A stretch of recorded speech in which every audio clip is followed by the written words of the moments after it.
சிறுகதை வாசிப்பு. சிறுகதை தலைப்பு ஒட்டக சவாரி. முதலில் அது கண்ணில் பட்டது ஒரு நிழல் உருவமாகத்தான்.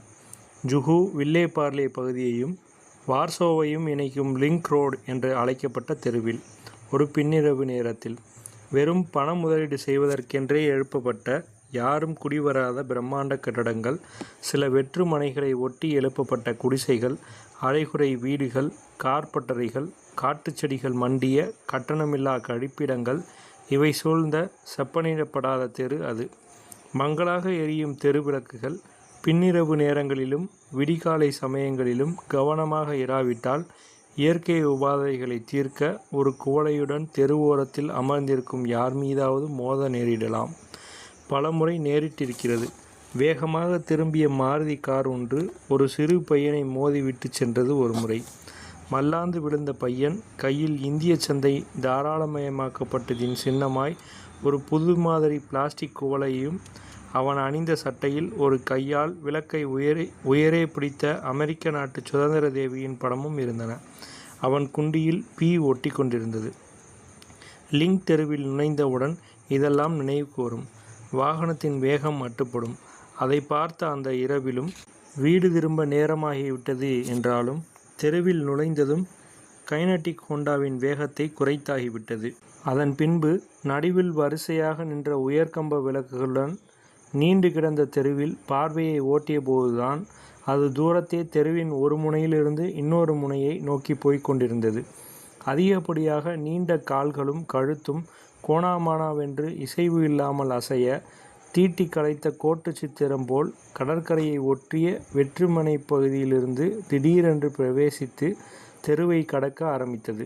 வண்டி அதன் அருகே வந்தபோது தெருவிளக்கின் ஒளி அதன் மேல் விழும் இடத்தில் நின்று கொண்டிருந்தது.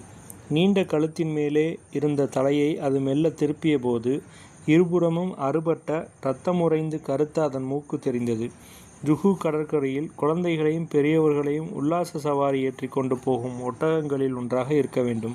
கடற்கரையில் ஓடவிடப்படும் ஒட்டகங்கள், தடித்த கயிறு மூக்கினில் நுழைக்கப்பட்டு இழுபடும் ஒட்டகங்கள், கயிறு படபட புண்ணாகி போன மூக்கு அறுபடும் ஒட்டகங்கள், விநாயகர் சதுர்த்தியின் போது பிள்ளையாரை கடலில் போடும் விசர்ஜன் வைபவத்தன்று பட்டு துணிகள் முதுகில் விரிக்கப்பட்டு தங்கமுலாம் பூசிய கவசங்கள் முகத்தை மறைக்க, ஆரஞ்சு வண்ண கொடிகளை உயர்த்திப்படி கோஷமிடும் பக்தர்களை முதுகில் தாங்கியபடி சினிமா பாடல்களின் அலறல், லாரி, கார், பஸ்களின் ஓசைகளுக்கு நடுவே பல வடிவ பிள்ளையார்கள் பின்னே வர ஊர்வலத்தின் முன்னால் நகர்வலம் செல்லும் ஒட்டகங்கள், அலைகள் போல உயர்ந்தெழும்பும் மணல் பரவிய எல்லையையே காண முடியாதபடி விரிந்திருக்கும் பாலைவனத்தில் கால்களை ஊன்றி நிதானமாக அல்லது மணலை உதைத்தபடி வேகமாக நீண்ட பயணங்களுக்கு தயாராயுள்ள ஒட்டகங்கள், வறண்ட மணலில் காலூன்றி அமர்ந்து ஆழ்ந்த பச்சை, நீலம் மற்றும் மஞ்சள் வண்ணங்களில் தலைப்பாகை கட்டி கொண்டு வரும் எஜமானனை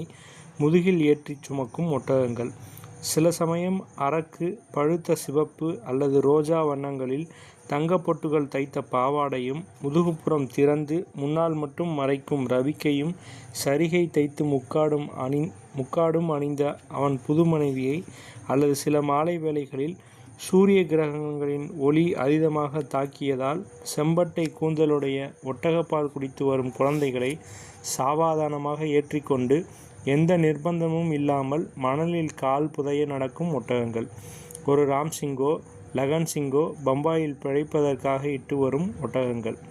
3-4 ஆண்டுகளுக்கு பிறகு அவை தளர்ந்து போன பின் துரத்திவிடப்படும்.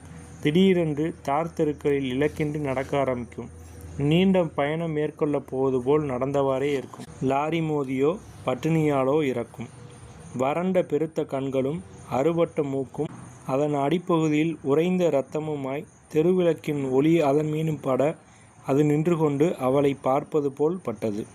கடற்கரை மணலில் உழவ மறுத்து முரண்டு பிடித்த சண்டி ஒட்டகமோ அது? தன் காமத்தை தைரியமாக வெளிப்படுத்தியதால் ஒரு காவிய நாயகனால் மூக்கறுபட்ட சூர்பனகை போல் நின்று கொண்டிருந்தது. துளை போடவும் கயிறு மாட்டவும் எவ்வளவு வாகான அங்கம் மூக்கு! ஒரு வாய்வழி கதை சொல்வார்களே, அதுபோல ஒரு கானகத்தில் சுதந்திரமாக யாருக்கும் கட்டுப்படாமல் ஒருத்தி ஆனந்தமாக அலைந்து கொண்டிருந்தாள். அதன் பின் ஒருவன் கதை சொல்லும்போது அவனை மாவீரன், மகா பராக்கிரமசாலி என்று வர்ணிப்பார்கள். ஒரு வளையத்தை அவள் மூக்கில் மாட்டி அவளை அடக்கி இழுத்து வந்தான். சிறிது காலம் சென்ற பின் அவள் அந்த வளையத்தையே நகையாக அணிந்து கொண்டாள். தெருவின் ஏற்ற இறக்கங்கள், குழிகள் இவற்றை சமாளித்தவாறே மெதுவாக அதை கடந்த பின் அவளின் ஒரு கை மேலெழும்பி விரல்கள் அவள் மூக்கை நெருடின. ஒரே ஒரு வினாடி. அவளுக்கும் ஒரு மூக்குத்தி இருந்தது. வைரக்கற்கள் பதித்த 8 கல் பேசரி. சிங்கப்பூரில் பிறந்து வளர்ந்த பிறகு அவளுக்கு தமிழ்நாட்டு மாப்பிள்ளையை அப்பா தேடி நிச்சயித்த போது கல்யாணத்துக்கு ஒரு வாரம் முன்னால் மூக்கிற்கு வைரத்தில் ஏதாவது செய்துவிட போட வேண்டும் என்ற வேண்டுகோள் போல் அந்த மிரட்டலுக்கு பின் அவசரமாக செய்தது. மூக்கிற்கு என்றுதானே அப்பா சொல்கிறார்கள், பேசாமல் அவர் மூக்கிற்கே செய்து விடுங்கள் என்று இவள் சொன்னதும் அப்பா முறைத்தார். தமிழ்நாட்டில் அவளுக்கு முதலில் ஏற்பட்ட ஊசி குத்து மூக்கில்தான். கருத்த அழகான மூக்கில் வைரம் எப்படி ஒளிர்கிறது பார் என்றார்கள். அதை பார்த்தபின் ஜீவகாருண்ய சங்கத்துக்கு பலமுறை தொலைபேசியில் தகவல் சொல்லியாகிவிட்டது, அதை காப்பாற்றும்படி. அதன்பின் அது கண்ணில் படவில்லை.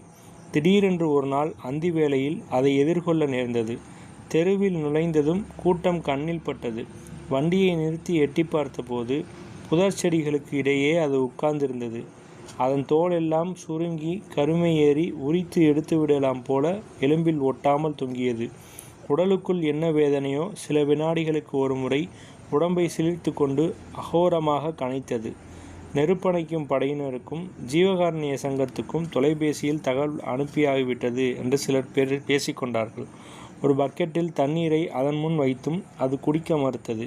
பேரிச்சம்பழங்களை வாயருகில் கொண்டு போன போது தீனமாக ஒரு ஒலியை எழுப்பியது. அவள் கூட்டத்தில் உள்ளவர்களில் தெரிந்த முகங்கள் உள்ளனவா என்று பார்க்க முற்பட்ட போது சற்று தூரத்தே யமுனா வருவது தெரிந்தது. 4 தெருக்கள் பிரியும் தெருமுனைகளில் போக்குவரத்து அடையாள விளக்குகள் எரியும் இடத்தில் வாகனங்கள் பச்சை விளக்குக்காக காத்திருக்கும் போது சொச்செத்தென்று கையை தட்டி கொண்டு வரும் அலிகளில் ஒருத்தி யமுனா. அவர்கள் காருக்குள் கையை விட்டு குழந்தைகளை ஆசீர்வதிப்பார்கள். தனியாக போகும் ஆண் ஓட்டுநரின் கன்னத்தை நிமிண்டி கண்ணடிப்பார்கள். பணம் கொடுக்காவிட்டால் சாபமிட்டு அலிகளின் சாபம் பலிக்கும் என்று பயமுறுத்துவார்கள். கல்யாணம் ஆகும், குழந்தை பிறக்கும், குடும்பம் தழைக்கும் என்று ஆசீர்வதிப்பார்கள். இவள் ஒரு முறை சிவப்பு விளக்கு மாற வண்டியை நிறுத்திய போது பக்கத்தில் சொத்தென்று கையடி கேட்டது. திரும்பாமலேயே மராட்டியில் பணம் தர முடியாமைக்கு மன்னிக்கும்படி கேட்டுக்கொண்டால் பம்பாய் வழக்கப்படி. ஏக்கா, என்னையக்கா இப்படி சொல்றியே என்று குரல் கேட்டதும் திரும்பி பார்த்தாள். தமிழா நீ? ஆமாயக்கா, யமுனான்னு பேரு. காசு கூடேன்றா சாத்தி. எந்த ஊரு நீ? ஏதோ ஒரு ஊருக்கா. இங்கே வந்து லோல் போடுறேன். எட்டனா தாயேன், வேலை பண்ணக்கூடாதா? வேலை பண்ணுறோம் அக்கா. பாய் பின்னுறோம், மூங்கில் நாற்காலி கூட முடையிறோம். போறலையே. 5 ரூபாய் தந்ததும் நெற்றியை வழித்து விரல்களை சொடக்கினாள். ஒரு நாள் மாலை இவளை நிறுத்தி வண்டியை ஓரம் கட்ட வைத்தாள். சோலை கொண்டைகளை நெருப்பில் வாட்டி கொண்டிருந்த பையனின் கன்னத்தில் இடித்து, இந்தாய ஆறுமுகம், எனக்கும் எங்கள் அக்காவுக்கும் நல்லதா 2 எடுத்து வாட்டித்தா என்றாள்.